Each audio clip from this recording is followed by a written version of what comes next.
Bonjour à tous, ici Margot Morin. Bienvenue sur ma chaîne dédiée à tout ce qui touche à la maison, déco, organisation, astuces pratiques. Si vous aimez créer un espace qui vous ressemble et découvrir des conseils pour embellir votre intérieur, n'oubliez pas de vous abonner. Aujourd'hui, on va explorer ensemble un nouveau sujet pour transformer votre chez vous. Prêt? C'est parti! Bonjour à tous. Dans cette vidéo, je vais vous parler du béton cellulaire, un matériau de construction qui suscite de plus en plus d'intérêt. Je vais vous expliquer ce qu'est le béton cellulaire, ses caractéristiques, ses avantages et comment il peut transformer nos projets de construction. Restez avec moi pour découvrir tout ce qu'il faut savoir sur ce matériau innovant et ses applications. C'est parti! Le béton cellulaire est un matériau de construction. Il est destiné aux grosses œuvres, construction, en intérieur comme en extérieur, de murs, qu'ils soient porteurs ou non, de cloisons ou de plafonds.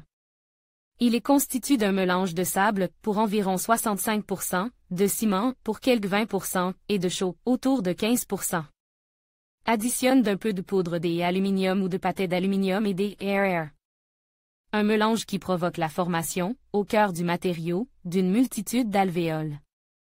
Il est même finalement compose, en volume, de près de 80% d'air.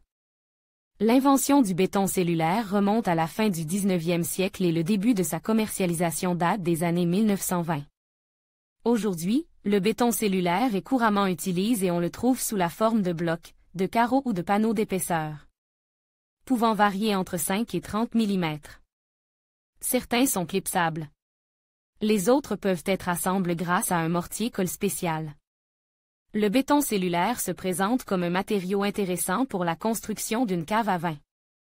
Arnaud-M, Pixabay, CC0 Creative Commons. Les propriétés du béton cellulaire. La première propriété intéressante du béton cellulaire est sa légèreté qui le rend facile à transporter et à manipuler. Autre propriété utile, et non des moindres, grâce à sa structure alvéolaire, le béton cellulaire se révélait un excellent isolant thermique. Capable notamment de contrôler les variations de température. Un mur en béton cellulaire n'a pas besoin d'être isolé par ailleurs. Mais c'est tout de même un matériau qui respire, permettant à la vapeur d'eau naturellement produite dans une maison de circuler. Et pour en finir avec les propriétés intrinsèques du béton cellulaire, notons qu'il s'avère aussi totalement ininflammable. Un mur en béton cellulaire jouirait d'une capacité coupe-feu de pas moins de 6 heures. En revanche, si le béton cellulaire est facile à découper à l'aide d'une simple scie, sous réserve toutefois de se protéger contre la poussière qui est alors dégagée, il s'avère aussi friable. Ainsi, pour sceller ou fixer des objets dans un béton cellulaire, il faut avoir recours à des chevilles spécifiques.